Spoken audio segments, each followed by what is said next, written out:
Friends techno 1786కి అందరికీ స్వాగతం. మీరు డేట్ వచ్చేసరికి జూలై 1, 2024 టైం వచ్చేసరికి 4 PM అవుతుంది. ఇప్పుడు వరకు ఉన్న న్యూస్ అయితే ఇవి. న్యూస్లోకి వెళ్ళే ముందు జూలై మంత్ స్టార్ట్ అయిపోయింది కాబట్టి జూలై మంత్లో ఏం మొబైల్స్ రాబోతున్నాయి దీనికి సంబంధించి ఆల్రెడీ నేను లాస్ట్ టెక్ న్యూస్లో అప్డేట్ చేసి ఒకవేళ మీరు చెక్ చేయకపోతే లాస్ట్ టెక్ న్యూస్ ఒకసారి చూడండి. అక్కడ మీకు జూలై మంత్లో చాలా మొబైల్స్ అయితే రాబోతున్నాయి. అవన్నీ మీరు తెలుసుకోవచ్చు అక్కడ. అండ్ దీంతోపాటు మన స్టూడియో టూర్ కూడా నిన్న అప్లోడ్ చేసాం మన లైఫ్ స్టైల్ ఛానల్లో. ఒకవేళ మీరు చెక్ చేయకపోతే చాలామంది అడిగారు, చూడండి. చాలామంది చూశారు. ఆల్రెడీ వీడియో ట్రెండింగ్ 2లో ఉంది. ఫస్ట్ టైం లైఫ్ స్టైల్ ఛానల్లో వీడియో ట్రెండింగ్ 2లోకి వెళ్ళడం. ఒకవేళ ఇంకా మీరు చెక్ చేయకపోతే చెక్ చేసేయండి. ఈ స్టూడియో టూర్ మొత్తం ఆ వీడియోలో మీరు చూడొచ్చు. ఇంకో న్యూస్లోకి ఫస్ట్ వచ్చేసరికి రియల్మీ 13 Pro సిరీస్ రాబోతుంది. రీసెంట్గా 12 సిరీస్ వచ్చింది కదా, ఇప్పుడు 13 సిరీస్ తీసుకొని రాబోతుంది. జూలై 4వ తారీఖు వీటిని గ్లోబల్గా లాంచ్ అయిపోతున్నారు. ఇండియాకు కూడా మనకి నెక్స్ట్ మంత్లో కానీ వీటిని మనం ఎక్స్పోర్ట్ చేయొచ్చు. రీసెంట్గానే వచ్చినాయి 12 సిరీస్. ఇప్పుడు మళ్ళీ వీళ్ళు 13 సిరీస్ తీసుకొని రాబోతున్నారు. 6 months గ్యాప్లో తీసుకొస్తామన్నట్టు చెప్తున్నారు వీళ్ళు. జనవరిలో వచ్చినాయి 12 సిరీస్. ఇప్పుడు జూలై కదా, 6 months అయిపోయింది. జూలైలో మళ్ళీ వీళ్ళు ఈ 13 సిరీస్ తీసుకొని వస్తున్నారు. ఏం పెద్ద హ్యూజ్ చేంజెస్ అయితే ఉండవు. అటు ఇటు మార్చి కొంచెం ప్రాసెసర్స్ అవి ఇవి చేస్తారు. కొత్త ప్రాసెసర్స్ తీసుకొని వచ్చి మేము కొత్త ఫోన్ తీసుకొచ్చాం అంతే, షో అంతకుమించి ఏముండదు. చూద్దాం ఏమేమి ప్రాసెసర్స్ ఈ ఫోన్లు తీసుకొని వస్తారో, ఏమేమి ఫోన్స్ తీసుకొస్తారు, వీటి గురించి కంప్లీట్ ఇన్ఫర్మేషన్ మనకి జూలై 4వ తారీఖు అయితే తెలుస్తుంది. అప్పుడు నేను మళ్ళీ మీకు అప్డేట్ చేస్తాను. నెక్స్ట్ మనకు హానర్ నుంచి హానర్ 200 సిరీస్ కూడా రాబోతున్నట్టు చెప్పే కదా మీకు. ఇవి అమెజాన్లో టీచ్ చేస్తున్నారు. మేబీ నెక్స్ట్ మంత్లో, అంటే ఈ మంత్లోనే జూలైలో మనం ఈ హానర్ 200 సిరీస్ అయితే చూడొచ్చు. అండ్ దీనిలో 2 ఫోన్స్ ఉంటాయి, 200 Pro. ఈ ప్రో మోడల్ ఉంది కదా, ప్రో మోడల్లో కొద్దిగా బెటర్ ఉంటాయి స్పెసిఫికేషన్స్. 8S Gen 3 ప్రాసెసర్ ఉంటుంది అండ్ 50 MP టెలిఫోటో లెన్స్ కూడా ఉంటాయి. అండ్ ప్రైజెస్ కొద్దిగా ఎక్కువ పెడుతున్నారు హానర్, అందుకే ఫెయిల్ అవుతున్నాయి ప్రొడక్ట్స్. ఇప్పుడు మార్కెట్లో మిగతా బ్రాండ్స్ చూసుకుంటే ప్రైజింగ్ కొద్దిగా అగ్రెసివ్గా ఉంటుంది, వీళ్ళ ప్రైజింగ్ మాత్రం కొద్దిగా ఎక్కువ ఉంటుంది. ఇప్పుడు OnePlus లాగా వీళ్ళు ప్రైజెస్ పెడితే కష్టం. OnePlus ఆల్రెడీ మనకి ఎస్టాబ్లిష్డ్ బ్రాండ్ కాబట్టి, ఇది కూడా ఎస్టాబ్లిష్డ్ బ్రాండ్ కాబట్టి ఆల్రెడీ మార్కెట్లోంచి వెళ్ళిపోయి మళ్ళీ వచ్చింది కాబట్టి జనాలు మర్చిపోయారు. సో కొద్దిగా మళ్ళీ నిలదొక్కునే వరకు కొద్ది ప్రైజెస్ అయితే కొద్దిగా తక్కువ పెట్టి తర్వాత ఏమైనా పెంచుకుంటే బెటర్, కానీ వీళ్ళు పెట్టడమే ఎక్కువ పెట్టేస్తున్నారు, అక్కడ వీళ్ళు ఫెయిల్ అవుతున్నారు. నెక్స్ట్ న్యూస్లోకి వెళ్ళే ముందు డీల్ ఆఫ్ ది డే చూసుకుంటే గ్రీన్ సోల్ మంచి కంపెనీ. చైర్స్ విషయానికి వస్తే మన పాత గేమింగ్ చైర్ మీరు చూసుంటారు, ఆరెంజ్ కలర్, అది కూడా గ్రీన్ సోల్ కంపెనీదే. ఇది గేమింగ్ చైర్ అయితే కాదు, ఆఫీస్ చైర్.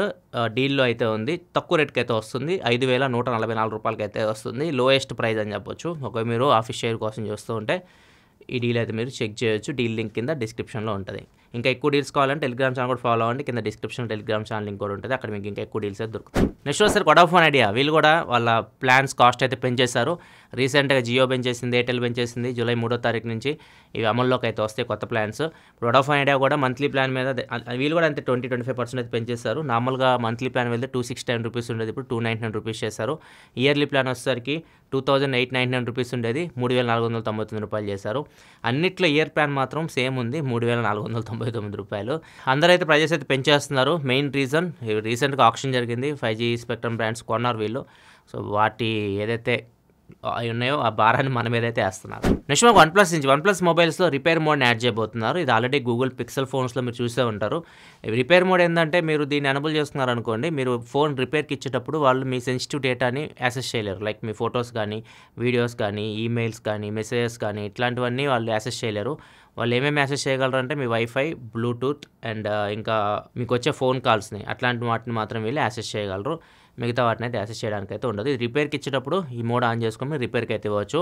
అండ్ ఇప్పుడు మనకున్న ఇన్ఫర్మేషన్ ప్రకారం అయితే Android 15లో ఈ రిపేర్ మోడ్ అనేది అన్ని ఆండ్రాయిడ్ ఫోన్స్కి అయితే రావచ్చు. ఓన్లీ OnePlusకే కాదు, మోస్ట్లీ అన్ని ఆండ్రాయిడ్ ఫోన్స్లో మీరు ఈ రిపేర్ మోడ్ అయితే చూడవచ్చు. నెక్స్ట్ మనకి యూరోపియన్ యూనియన్ వీళ్ళు ఏదో ఒకటి తీసుకొస్తుంటారు కదా, Type C అని చెప్పేసి అన్ని తీసుకొచ్చారు రెగ్యులేషన్స్. అన్ని బ్రాండ్స్ ఇప్పుడు Type Cకి అయితే వెళ్ళిపోయినాయి. ఇప్పుడు ఇంకొకటి తీసుకొని వస్తున్నారు.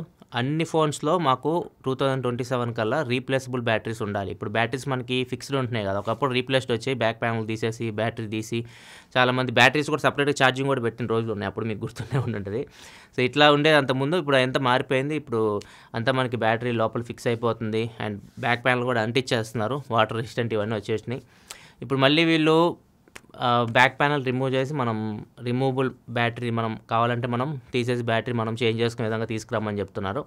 సో ఇది నాకు తెలిసి అవ్వకపోవచ్చు, ఎందుకంటే వాటర్ రెసిస్టెంట్ పోతుంది ఇట్లా చేస్తే. చాలా కష్టం వాటర్ రెసిస్టెంట్ చేయడం ఫోన్ని. మరి చూడాలి ఏమవుతుందో. వీళ్ళు చెప్పింది అయితే ఖచ్చితంగా చేయాలి, వీళ్ళు రెగ్యులేషన్స్ అయితే ఖచ్చితంగా పాటించాలి వాళ్ళ కంట్రీలో మొబైల్స్ అమ్మాలంటే. మేబీ బ్రాండ్స్ వీళ్ళు చెప్పినట్టయితే ఖచ్చితంగా వింటాయి. నెక్స్ట్ మనకి సామ్సంగ్ నుంచి సామ్సంగ్ హెల్త్ యాప్ ఉంటుంది కదా, దీనిలో కొత్త ఫీచర్ తీసుకొని రాబోతున్నారు.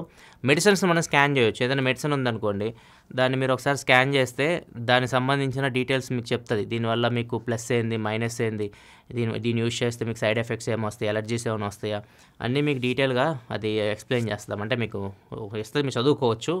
అండ్ దాంతోపాటు ఆ మెడిసిన్ మీరు షెడ్యూల్ చేసుకోవచ్చు. ఏ టైంకి వేసుకోవాలో మీరు షెడ్యూల్ చేసుకుంటే ఆ టైంకి మీకు రిమైండ్ కూడా ఇస్తూ ఉంటుంది.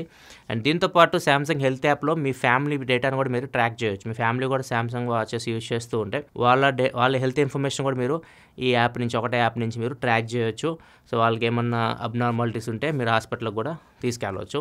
సో ఇట్లా సామ్సంగ్ అయితే ఈ సామ్సంగ్ హెల్త్ యాప్లో చేంజెస్ అయితే చేయబోతుంది. నెక్స్ట్ మనకు ఆస్ట్రేలియాలో ఒక వ్యక్తి పబ్లిక్ వైఫై ఉంటుంది కదా, మీరు నార్మల్గా చాలామంది పబ్లిక్ వైఫై కనెక్ట్ అవుతూ ఉంటారు. ఆ పాస్వర్డ్ ఏమంటారు మీరు టచ్ చేయగానే మీకు కనెక్ట్ అయిపోతూ ఉంటుంది. ముఖ్యంగా ఎయిర్పోర్ట్స్లో కానీ ఇట్లాంటి చోట్ల మీరు ఇట్లాంటివి చూస్తూ ఉంటారు. సో ఇతను ఏం చేస్తాడంటే, ఆస్ట్రేలియాకి చెందిన ఈ స్కామర్ వెళ్తున్నాడు, కూర్చుంటున్నాడు. ఫర్ ఎగ్జాంపుల్ ఏదైనా ఎయిర్పోర్టే అనుకున్న, ఎయిర్పోర్ట్లోకి వెళ్ళిపోయి ఇతను డివైస్ ఓపెన్ చేస్తాడు. ఇతను డివైస్ ఓపెన్ చేసేసి పెట్టేస్తాడు. ఏదైతే మీకు అక్కడ వైఫై మీరు ఓపెన్ చేస్తే నేమ్స్ కనిపిస్తూ ఉంటాయి కదా, సేమ్ అవే నేమ్స్తో ఈయన డివైస్లో కూడా అవే నేమ్స్ ఇస్తాడు. సో మీరు కనెక్ట్ అయ్యేది అక్కడున్న పబ్లిక్ వైఫై కాదు, ఈయన వైఫై కనెక్ట్ అవుతారు. ఇట్లా ఆయన ఎయిర్పోర్ట్స్లో కానీ, కేఫ్స్లో కానీ, ఏదైనా షాపింగ్ మాల్స్లో కానీ, ఇట్లాంటి చోట్ల అన్ని చోట్ల ఇట్లా స్కామ్ చేస్తున్నాడు. కనెక్ట్ అయితే ఏమైందంటే, మీరు యూస్ చేస్తున్న ఇన్ఫర్మేషన్ మొత్తం మీతో షేర్ చేస్తూ ఉంటాడు. ఫేక్ వెబ్సైట్స్ని క్రియేట్ చేయడం, సో దాని నుంచి మీ ఇన్ఫర్మేషన్ని స్టీల్ చేయడం, సో ఇట్లా అయితే చేస్తూ ఉంటాడు. సో ఇతన్ని ఇప్పుడు పోలీసులు అయితే పట్టుకున్నారు. చాలా ఇన్ఫర్మేషన్ అయితే ఇతని దగ్గర అయితే చాలా మంది సెన్సిటివ్ ఇన్ఫర్మేషన్ మొత్తం ఇతని దగ్గర అయితే ఉంది. దీన్ని బట్టి ఏమర్థమైంది మీకు, పబ్లిక్ వైఫై అయితే యూజ్ చేయొద్దు. మీరు బయటకు వెళ్తే మీ మొబైల్ డేటా యూజ్ చేసుకుని పబ్లిక్ వైఫై కనెక్ట్ అయితే ఇట్లా ప్రాబ్లం క్రియేట్ అవుతూ ఉంటుంది. దిగులు సపరేట్ వీడియో కూడా చేస్తాను, పబ్లిక్ వైఫైస్ యూజ్ చేయొచ్చు అన్నట్లుగా. అంతకుముందు గుర్తుంది నాకు, చాలా కాలం క్రితం చేశాను. ఆ వీడియో థంబ్నెయిల్ మీకు కనిపిస్తుంటుంది స్క్రీన్ మీద, దీని లింక్ డిస్క్రిప్షన్లో ప్రొవైడ్ చేస్తాను. అక్కడ నుంచి చెక్ చేయండి, అక్కడ ఇంకా మీకు కంప్లీట్ ఇన్ఫర్మేషన్ దొరుకుతుంది పబ్లిక్ వైఫైస్ గురించి. నెక్స్ట్ మనకి మహారాష్ట్రలో ఇద్దరు నైబర్స్, ఇద్దరు అమ్మాయిలు పరిచయస్తులు అని చెప్పొచ్చు, ఇద్దరు ఫ్రెండ్స్ అని కూడా చెప్పుకోవచ్చు. ఒక అమ్మాయిని స్కామ్ చేసింది. దగ్గర 6,60,000 రూపాయల దాకా అమ్మాయి దగ్గర నుంచి వసూలు చేసింది. వివరాల్లోకి వెళ్తే, ఎవరైతే స్కామ్కి గురైన అమ్మాయి ఉందో, అమ్మాయి పేరు అయితే తెలియదు. అమ్మాయి పేరు పోలీసులు కూడా మనకు చెప్పరు, ఎందుకంటే సెన్సిటివ్ మ్యాటర్ కాబట్టి. స్కామ్ చేసిన అమ్మాయి పేరు వచ్చేసరికి రష్మి. ఈ అమ్మాయి ఏం చేసిందంటే, ఇద్దరు ఫ్రెండ్స్ కాబట్టి ఒకళ్ళ ఇన్ఫర్మేషన్ ఒకళ్ళు షేర్ చేసుకుంటూ ఉంటారు. ఈవెన్ వాళ్ళ సెన్సిటివ్ ఇన్ఫర్మేషన్ కూడా షేర్ చేసుకుని ఉంటారు, లవర్స్ గురించి వాటి గురించి అన్నీ షేర్ చేసుకుంటూ ఉంటారు. సో ఇట్లా మేబీ అమ్మాయి ఇన్ఫర్మేషన్ షేర్ చేసుకున్నట్లుంది. సో ఈ అమ్మాయి ఏం చేసిందంటే, చెడు ఆలోచన వచ్చింది వాళ్ళ ఫ్రెండ్కి. ఈ అమ్మాయిని మనం ఫోన్ చేసి బ్లాక్మెయిల్ చేసి డబ్బులు వసూలు చేద్దాం, ఈ అమ్మాయికి సంబంధించిన ఇన్ఫర్మేషన్ నా దగ్గర ఉంది కదా అన్నట్లుగా ఈ అమ్మాయి ఏఐ యూజ్ చేసింది. ఏఐ యూజ్ చేసి మనం ఫోన్ చేసి వాయిస్ మారిద్ది కదా, మనకి లేడీస్ వాయిస్ నుంచి అమ్మాయి మాట్లాడుతుంటే అవతల వాళ్ళకి మేల్ వాయిస్ లాగా వినిపిస్తూ ఉంటుంది. సో ఇట్లా వాయిస్ చేంజ్ చేసేసి అమ్మాయికి ఫోన్ చేసి బ్లాక్మెయిల్ చేసింది అనమాట. నువ్వు ఈ టైంకి ఇక్కడికి వెళ్ళావు, ఈ పని చేసావు, నీకు సంబంధించిన ఫొటోస్ ఉన్నాయి, వీడియోస్ ఉన్నాయి, ఇట్లాంటివన్నీ అమ్మాయికి చెప్పేసి అమ్మాయిని బెదిరించి ఫొటోస్ ఇంటర్నెట్లో పెడతాది ఇది అని చెప్పి పాపం అమ్మాయి దగ్గర 6,60,000 రూపాయలు వసూలు చేసింది. తర్వాత ఇంకా ఆశ చాలలేదు, ఇంకా అడుగుతుంది. అమ్మాయి దగ్గర డబ్బులు లేవు, ఇంక అమ్మాయి చేసేదేం లేక పోలీస్ స్టేషన్కి వెళ్ళి పోలీసులకి అయితే మొత్తం జరిగిందంతా చెప్పింది. పోలీసులు ఐపీ అడ్రస్ వీటన్నిటిని ట్రాక్ చేసి చూస్తే అమ్మాయి ఇంటి పక్కనే ఈ అమ్మాయి అయితే ఉంది. దొంగని పట్టుకున్న తర్వాత అమ్మాయి డబ్బుల కోసం ఇట్లా చేశానని చెప్పేసి చెప్తుంది. ఇలా వాయిస్ చేంజ్ యూజ్ చేశానంటే చెప్తుంది. ఇట్లున్నారనమాట. సో మీరు ఇన్ఫర్మేషన్ షేర్ చేసుకునే మీ ఫ్రెండ్స్ కూడా మిమ్మల్ని మోసం చేసే ఛాన్స్ అయితే ఉంటుంది, కొద్దిగా జాగ్రత్తగా అయితే ఉండండి. నెక్స్ట్ మనకు ఒక ట్వీట్ బాగా వైరల్ అవుతూ ఉంది. నరేంద్ర మోడీ గారు ఒక ట్వీట్ అయితే పెట్టారు. రవీంద్ర జడేజా రిటైర్ అయ్యారు, విరాట్ కోహ్లీ, రోహిత్ శర్మ అందరూ రిటైర్ అయిపోయారు మొన్న వరల్డ్ కప్ గెలిచిన తర్వాత. సో వరల్డ్ కప్ గెలిచిన ఆనందం కంటే ఫ్యాన్స్ అందరూ బాధపడతారు ఎంతమంది రిటైర్ అయిపోయేసరికి. ఈవెన్ రాహుల్ ద్రావిడ్ కూడా హెడ్ కోచ్గా వెళ్ళిపోయారు. సో అందరూ కొద్దిగా బాధలో ఉన్నారు. సో ఇప్పుడు అందరూ చెప్తారు కదా, రిటైర్మెంట్ అయితే మాత్రం ఖచ్చితంగా అందరూ ట్వీట్స్ అయితే పెడుతూ ఉంటారు. ఇన్ని సంవత్సరాలుగా మీరు అందించిన సేవలకి అవి అని చెప్పి పెడుతుంటారు కదా. ఇట్లా రవీంద్ర జడేజా గురించి నరేంద్ర మోడీ గారు ట్వీట్ పెట్టారు. సో ఆ ట్వీట్ మొత్తం ఎక్కడ దొరికిందంటే చాట్ జీపీటీలో కొడితే మొత్తం ఏదైతే నరేంద్ర మోడీ గారు పెట్టిన ట్వీట్ అది 2 మ్యాచ్ అవుతున్నాయి. సో దీన్ని తీసుకొని అందరూ ట్రోల్ అయితే చేస్తూ ఉన్నారు. ఇక 2 విషయాలు మనం గమనించాలి. మన చాట్ జీపీటీ ఉందే ఇట్లాంటి వాటికి యూజ్ చేసుకోవడానికి. మనం ఏదన్నా షార్ట్‌కట్ మనం ఏదైనా తెలుసుకోవాలి, లేకపోతే మనం ఏదైనా ఎవరికైనా విషయం చెప్పాలన్నా కానీ చాట్ జీపీటీని అడిగితే అది ఇస్తుంది మొత్తం డేటా. దాన్ని తీసుకెళ్ళి మనం కాపీ పేస్ట్ చేయొచ్చు. సో ఇట్లా యూజ్ చేసుకోవడానికి చాట్ జీపీటీ ఉంది. అండ్ ఇంకో విషయం ఏంటంటే ట్వీట్ పెట్టింది మోస్ట్లీ నరేంద్ర మోడీ గారు అయితే కారు. వాళ్ళు అసలు కూర్చొని ట్వీట్లు పెట్టే అంత సీన్ అయితే ఉండదు. ఎవరైతే ఆఫీసు పిఎంఓ ఉంటారు కదా, సో ఎవరైతే హ్యాండిల్ చేస్తూ ఉంటారో సో వాళ్ళు ట్వీట్స్ అయితే పెడుతూ ఉంటారు. మనం మాత్రం నరేంద్ర మోడీ గారు పెట్టారని చెప్పేసి ఫీల్ అవుతుంటాం అనమాట. ఇట్లా మొత్తం ట్విట్టర్ అంతా ఎప్పుడు రచరచ జరుగుతుంటుంది. ట్విట్టర్ అంతా హడావుడి నడుస్తూ ఉంటుంది ఎప్పుడు చూసినా. ఇప్పుడు ఈ హడావుడి అయితే నడుస్తూ ఉంది. దీని గురించి మీ అభిప్రాయాలు కింద కామెంట్ సెక్షన్లో చెప్పండి. అండ్ నెక్స్ట్ న్యూస్లోకి వెళ్ళే ముందు కామెంట్ ఆఫ్ ది డే చూసుకుంటే వెంకటేష్ అడుగుతున్నారు. I'm Venkatesh working in a IT company and planning to take MacBook from United States under refurbished section. Please suggest whether we can trust these refurbished open box products from US. అది మీరు ఎక్కడైతే తీసుకుంటున్నారో source దాని మీద depend అయి ఉంటుంది. మీరు మంచి సోర్స్ మీకు తెలిసిన వాళ్ళ దగ్గర కానీ, లేకపోతే తెలిసిన కంపెనీస్ ఉంటాయి. ఇప్పుడు అమెజాన్ ఇట్లాంటి బ్రాండ్స్ దగ్గర కానీ, క్యాష్ఫై, ఇక్కడ మనకి క్యాష్ఫైలో కూడా మనం రీఫర్బిష్డ్ ఫోన్స్ కొంతమంది కొంటూ ఉంటారు. ఇట్లా తెలిసిన వాళ్ళ దగ్గర తీసుకుంటే ఓకే, వాళ్ళు ఇంకా 6 months అట్లా వారంటీలు కూడా ఇస్తూ ఉంటారు. తెలియని వాళ్ళ దగ్గర తీసుకుంటే మాత్రం ఎట్లా వస్తాయో చెప్పలేము మనం.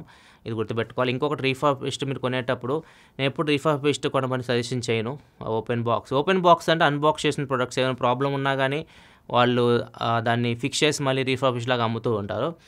మీకు డిఫరెన్స్ చూడండి. ఒకవేళ మీరు కొత్త దానికి ఒక 20% లోపు డిఫరెన్స్ ఉంటే ప్రైస్ కొత్తదే తీసుకోండి రీఫర్బిష్డ్ కంటే. ఒకవేళ మీకు 40% అట్లా డిస్కౌంట్ వస్తుంది అనుకోండి కొత్తదానికి, దీనికి ఒక ₹140 సేవ్ అవుతున్నాయంటే అప్పుడు మీరు వెళ్ళొచ్చు కానీ రీఫర్బిష్డ్కి. కాకపోతే రీఫర్బిష్డ్ ఎప్పుడు డేంజరే, ఎప్పుడు ఏం జరిగిద్దో తెలియదు.